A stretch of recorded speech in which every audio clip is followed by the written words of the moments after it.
Hello friends, super magic રસોઈમાં મિત્રો હું આપનું સ્વાગત કરું છું। આજે હું આખા લસણનું શાકની રેસીપી લઈને આવી છું મિત્રો। તો તમને મારો વિડીયો ગમે તો લાઈક કરજો, શેર કરજો અને સબસ્ક્રાઇબ કરવાનું તો ભૂલતા જ નહીં। હવે આમાં શું ઇન્ગ્રેડિયન્ટ લીધા એ પણ હું તમને બતાવી દઉં। એમાં મેં લસણના આખા ગાંઠિયા લીધા છે, આ મીડિયમ સાઈઝના, અને વટાણા છે લીલા, અને ધાણા ક્રશ કરેલા 1 ટેબલ સ્પૂન છે, લીલા કાંદા સમાર્યા છે, સૂકા કાંદા એક મીડિયમ સાઈઝનો, અને ગરમ મસાલો છે, દહીં છે 2 ટેબલ સ્પૂન, ધાણા ભાજી છે, આદુ છે, અને મીડિયમ સાઈઝનું ટમેટું છે, અને જીરું છે, ધાણા જીરું, લાલ કાશ્મીરી મરચું છે, અને હળદર છે, અને તેલ જોશે, અને પાણી જોશે મિત્રો। આટલા ઇન્ગ્રેડિયન્ટ આપણે જોશે મિત્રો। આખા લસણનું આપણે શિયાળામાં, ઠંડીમાં અને ચોમાસામાં ખાસ આપણે બનાવીએ છીએ, અને જે આપણે હાર્ટના પેશન્ટ માટે પણ આ બહુ ઉપયોગી છે આ શાક લસણનું, અને શરદી થઈ હોય ને એના માટે પણ આ બેસ્ટ છે મિત્રો। તો જ્યારે શરદી થાય ત્યારે તમારે ખાસ આ આખા લસણનું શાક ખાવું જોઈએ।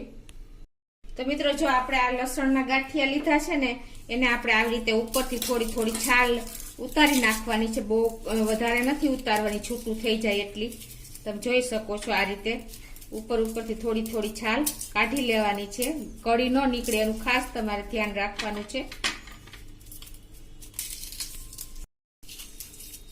આ છાલ ઉપરની ઉતાર્યા પછી મિત્રો આપણે જો ઉપર આ જે એનું રૂટ છે ને એમાંથી પણ થોડો કચરો એવો લઈ લેવાનો છે। રૂટને આમ તોડવાનું નથી, પણ આ રીતે તમારે થોડુંક કળી ન છૂટી પડે ને એ રીતે આપણે એના રૂટ્સને પણ થોડા થોડા કાઢી લેવાના છે। તમે જોઈ શકો છો આ રીતે મિત્રો। આ લસણના ગાંઠિયા છે ને એને આપણે આ રીતે કોઈ પણ એક મિક્સ બાઉલમાં લઈ અને એને આપણે પલાળી દેવાના છે, ગરમ પાણી નાખીને।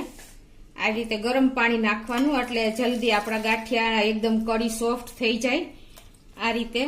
અને જો તમારે જલ્દી હોય ને તો તમારે 2 મિનિટ બોઇલ કરી લેવાના ગેસ ઉપર।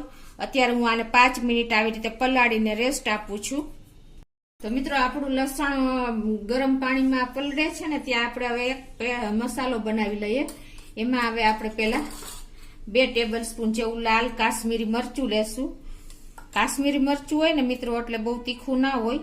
જો તમારી પાસે રેશમ પટ્ટો હોય ને તો તમારે એને 1 ટેબલ સ્પૂન લેવાનું। હવે આમાં આપણે 2 ટેબલ સ્પૂન જેવું પાણી નાખીને આનું બેટર જેવું કરી લેશું તૈયાર। અને આને આપણે 2 મિનિટ આવી રીતે કલર આવે, જેમ પલળે ને મિત્રો એમ એનો સરસ કલર આવે આ મરચાનો। પહેલાના સમયમાં મિત્રો આ રીતે જ બનાવતા મસાલો, પાણીમાં પલાળીને અને એને રેસ્ટ આપતા। એટલે હવે આને આપણે 2 મિનિટ રેસ્ટ આપી દેશું।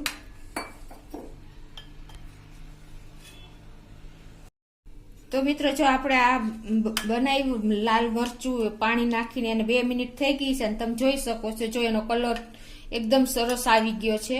આવી રીતે તમે થોડીક વાર રાખો ને એટલે મરચું એકદમ સરસ કલર પકડી લે છે। હવે એમાં આપણે 2 ટેબલ સ્પૂન જેવું દહીં નાખી દેશું,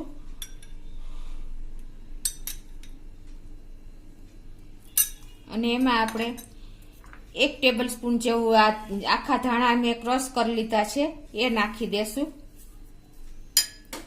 અને અડધી ટીસ્પૂન જેવી આપણે હળદર નાખી દેશું। 1 ટેબલ સ્પૂન જેવું આપણે ધાણા જીરું પાવડર નાખી દેશું, અને 1/4 ટીસ્પૂન આપણે ગરમ મસાલો નાખી દેશું, અને આપણે મેં 1 મુઠ્ઠી જેવી એટલે કે 2 ટેબલ સ્પૂન જેવા ધનિયા કે ધાણા ભાજી કટ કરી છે એ નાખી દેશું, અને આ બધું હવે આપણે સરસ મિક્સ કરી લેશું।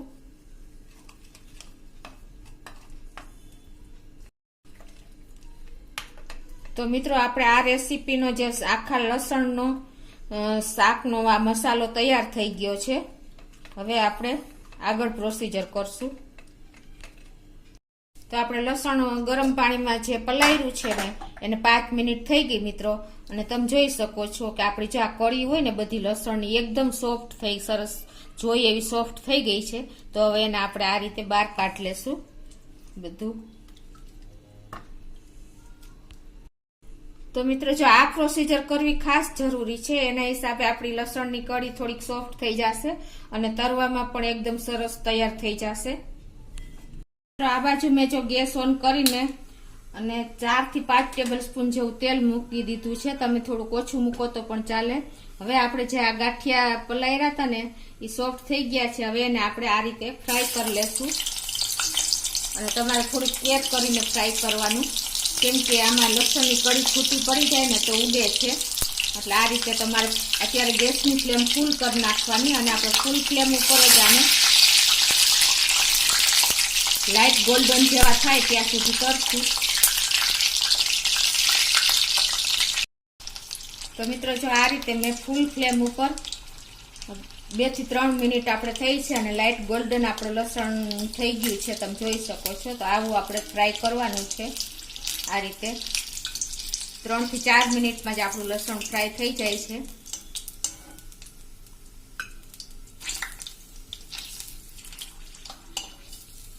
હવે આ તેલમાં આપણે જે લસણ તળ્યું ને એ તેલમાં આપણે વઘાર કરશું. તો એના માટે હું અડધી ટીસ્પૂન જેવું આખું જીરું નાખું છું અને 1 ટેબલ સ્પૂન જેવું આદુ લઉં છું ગ્રેટ કરેલું, અને 1 મીડિયમ સાઈઝનો મેં ઝીણો કાંદા સમાર લીધા છે એ નાખી દઉં છું.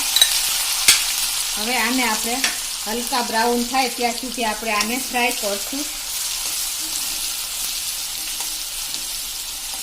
તો મિત્રો જો આપણા કાંદા પણ લાઇટ બ્રાઉન જેવા થઈ ગયા છે. હવે આપણે બહુ આને બ્રાઉન નથી કરવાના.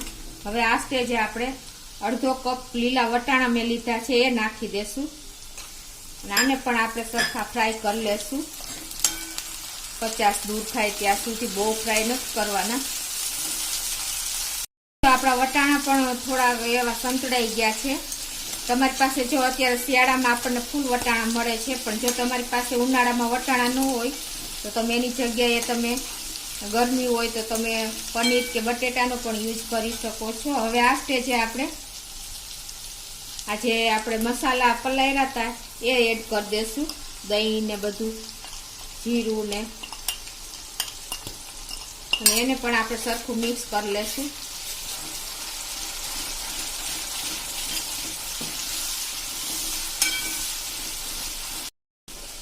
તો જો મિત્રો આપણા એકદમ સરસ ગ્રેવી અંદર રોસ્ટ થઈ ગઈ છે અને આપણું તેલ પણ છૂટું પડી ગયું છે. હવે આપણે આમાં ટેસ્ટ એકોર્ડિંગ એટલે કે 1 ટીસ્પૂન જેવું આપણે સોલ્ટ મીઠું નાખી દેશું અને એને આપણે મિક્સ કરી લેશું. મિત્રો આ રીતે મીઠું મિક્સ કર્યા પછી મિત્રો આપણે જે આ લસણના ગાંઠિયા તળ્યા છે ને એ એડ કરી દેશું. આ મિત્રો તમે જેટલા મેમ્બર હોય ને એટલા તમારે લસણના ગાંઠિયા લેવાના છે, એ પ્રમાણે તમારી ક્વોન્ટિટી તૈયાર થશે. મિત્રો અત્યારે મેં 4 મેમ્બર માટે 4 ગાંઠિયા લીધા છે. હવે આમાં આપણે આ સરખું મિક્સ કરી લેવાનું અને હવે આમાં આપણે 1 ગ્લાસ જેવું એટલે કે 1 કપ જેવું પાણી નાખી દેશું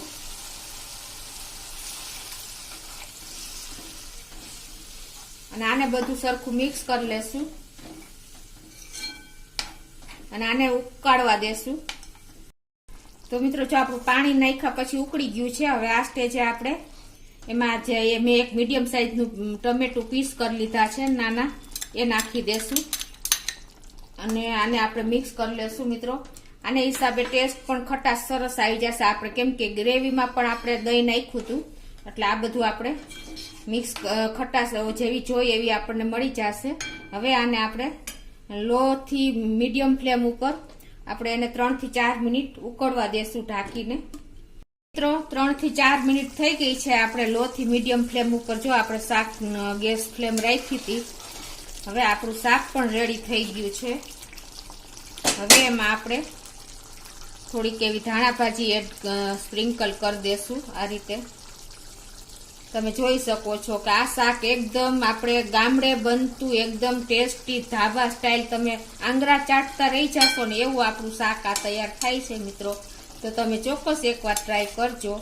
તો હવે હું ગેસ બંધ કરી દઉં છું. મિત્રો હવે એને આપણે સર્વ કરી દેશું આ રીતે. તમે જોઈ શકો છો એકદમ ટેસ્ટી અને એકદમ યુનિક મજા પડી જાય ને એવું આપણું શાક રેડી થયું છે. મિત્રો તો તમે ચોક્કસ આ રીતે ટ્રાય કરજો મિત્રો, અને તમને કેમ ખવાય ને એ પણ હું તમને બતાવી દઉં. તો મિત્રો હવે તમને એમ થતું હશે કે આ કેમ ખાવું, તો એ પણ હું તમને બતાવી દઉં. તો મિત્રો જો આ રીતે આપણે ડીશ તૈયાર કરી છે આપ જમવાની, તો એમાં આ રીતે તમારે રોટલીનો બટકું ભાંગીને પછી એને તમારે આ રીતે લસણની કળી આ રીતે લઈ લેવાની.